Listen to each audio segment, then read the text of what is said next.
This podcast is not medical advice, therapy, or any form of professional treatment. It's made by someone in recovery who has ADHD, which means I can barely remember to take my own meds. If you're struggling with addiction, mental health issues, homelessness, or any serious life situation, please go get help from real professionals.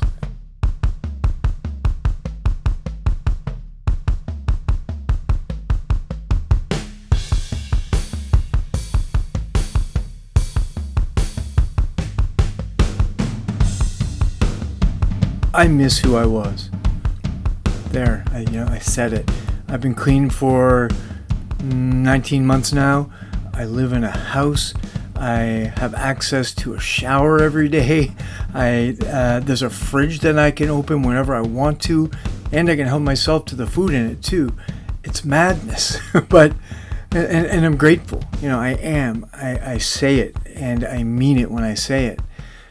But I also miss the person that I was when I was on the streets, when I was addicted, when I was homeless, when I was sick, when I was dying.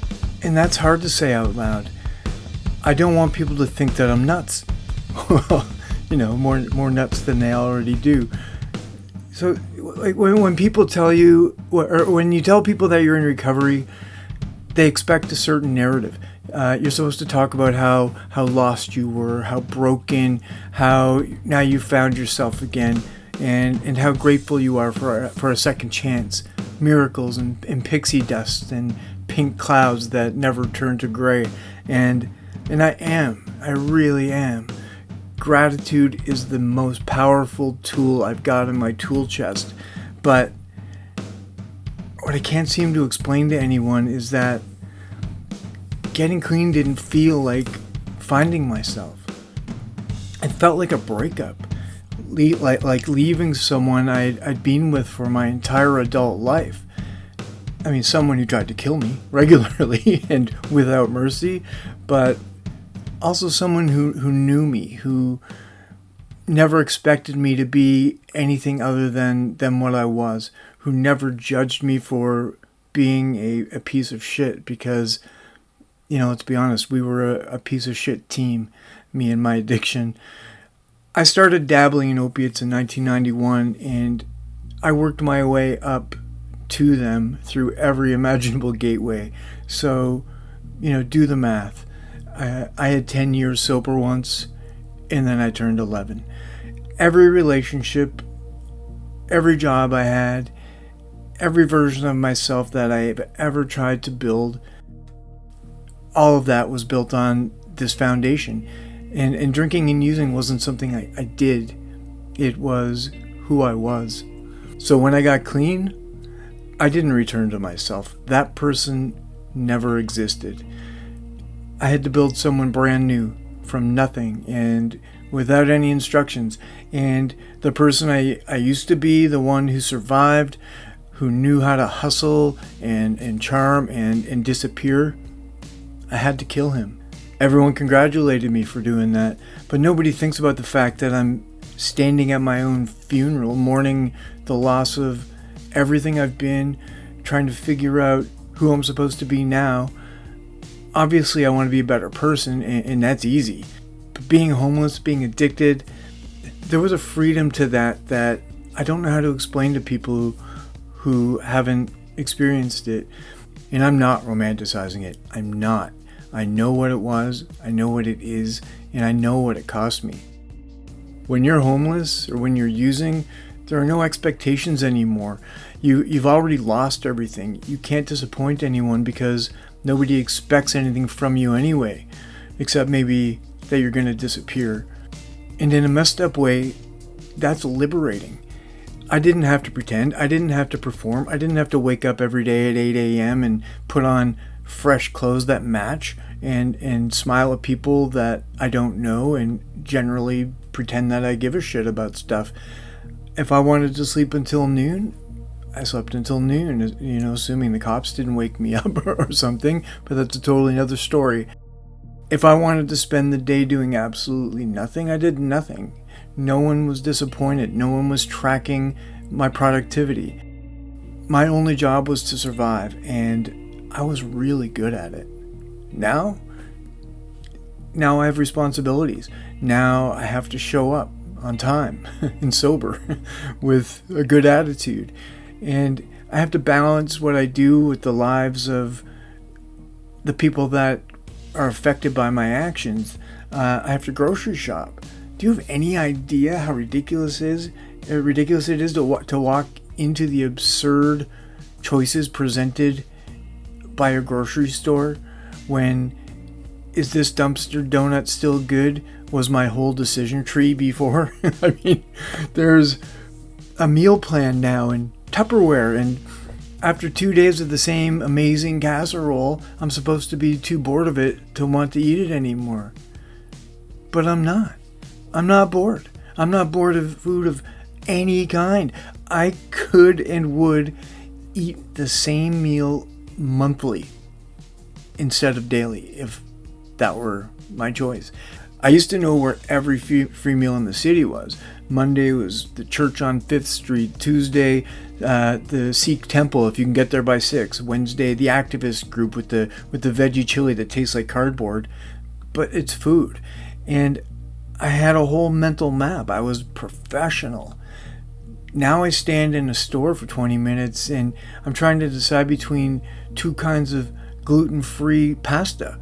Having an existential crisis because am I a brown rice and quinoa person or am I just a brown rice person? And honestly, I don't know who I am and I really don't care about that. I'm over the moon to be not being followed by an undercover security officer when I'm in the store. And the clothes, I'm used to having a spare shirt in my backpack if I'm lucky and constantly being on the lookout for socks. Now I have 3 drawers full of t-shirts and I have to separate them from my long sleeve shirts because I don't have space. The long sleeve shirts have to go into a closet. It's crazy. Opening my sock drawer every day brings tears to my eyes. And I'm not kidding. I am so grateful. But there's this part that this is the part that really messes me up. When I was homeless, when I was using, I felt like I was part of something, and I know how that sounds, and I know it was hell, and it was. I'm not pretending that it wasn't, but there was this weird sense of community, this club of people who'd all been through the same shit that I had, or worse. We'd all been made to feel worthless at times. We'd all been moved along, swept away, ignored, and criminalized for existing. So we understood each other in a way that house people never can. And there was this unspoken bond. Like, I could spot another homeless person from 2 blocks away, and when we got close, we would just know. We'd nod, or we'd share information, or we'd split whatever it is that we had with each other. We took care of each other in these small, invisible ways because nobody else was going to. I mean, we also robbed each other blind. I haven't forgotten that. Now I'm supposed to fit back into, normal society with people who complain about traffic and that their coffee order is wrong and that their Wi-Fi is slow. And, I'm supposed to pretend that I care. I'm supposed to engage with Janet, who's furious because her Instacart delivery was late. And I want to scream, Janet, somebody who wants to be doing anything but grocery shopping for your ungrateful ass is bringing you a week's worth of food because you're too busy watching Temptation Island to do it yourself. Your groceries are fine. You can wait 5 minutes. But I don't say that because, that's not who I'm supposed to be anymore. And that's not who I want to be either. So instead I nod, I make sympathetic noises, I say, oh my God, or OMG, that's so frustrating. And I feel like an alien, pretending to be a person like Mark Zuckerberg, or Barack Obama, or Lady Gaga. I miss the people who got it. I miss the guy who would save me his last donut. I miss the woman who would wake me up if the cops were coming. And I miss knowing that everyone around me had also survived impossible odds, and we didn't need to explain those things to each other. And now I'm surrounded by people who've never had to choose between food and a place to sleep, who've never been arrested for sitting down, who've never had to carry all of their possessions in a backpack. And, I'm supposed to be able to relate to them. And I'm supposed to be grateful that I'm here. And I am. I am also so grateful that they didn't have to experience those things. I don't want anybody to have to experience those things. And in the richest countries in the world, there's no excuse for why anybody has to, other than greed. I'm not complaining about anything. I want everyone, all 8 of my regular listeners to know that.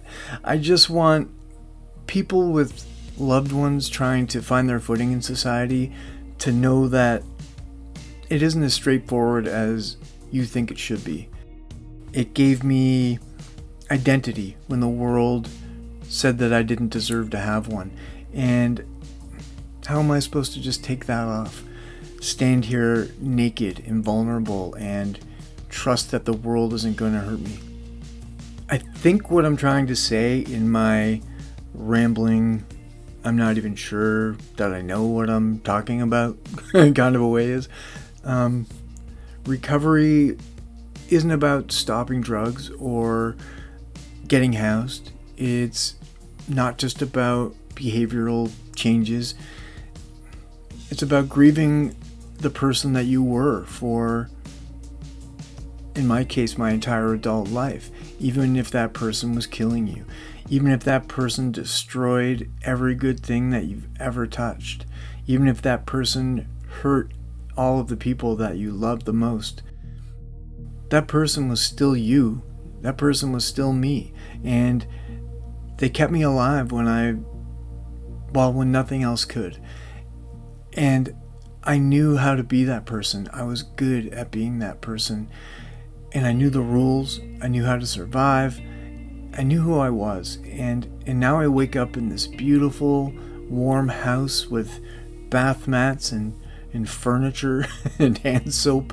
And, I don't even recognize myself some mornings. And I look in the mirror and I'm like, who are you?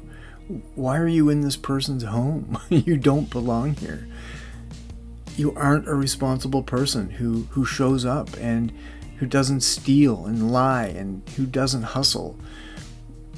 This person who's supposed to have goals and boundaries and self-respect. I don't know him. But I'm learning him and I'm trying to build him one day at a time. Odat, as they say. But some mornings I wake up and I miss the chaos, the unpredictability, the freedom of having nothing to lose, the fight or flight that never froze. I miss not having to try so hard to be normal. I miss the version of me that didn't care what people thought because everyone already thought the worst of me anyway. And the hardest part, I can't talk about this. Not really. Because if I say I miss who I was when I was using, people hear I want to use again. And that's not it. I don't want to use again. I don't want to go back to that life, and I will not. But I do want to acknowledge that I lost something. I lost an identity. I lost a community. I lost a version of myself that, for better or for worse, mostly worse, was myself. And nobody throws you a funeral for that. Nobody. Nobody says, I'm sorry for your loss. They just say, congratulations on your recovery, and expect you to smile and be grateful. And I am grateful. But I'm also grieving. And you have to make space in your recovery for both. If anything I said today struck a chord or might help someone else, addicted or not, please spread the word. Visit my channel or my website at www.loudnessmcevil.com or tune into my podcast, the Loudness McEvil Symposium, on Spotify, Apple Podcasts, or wherever you get your podcast fix.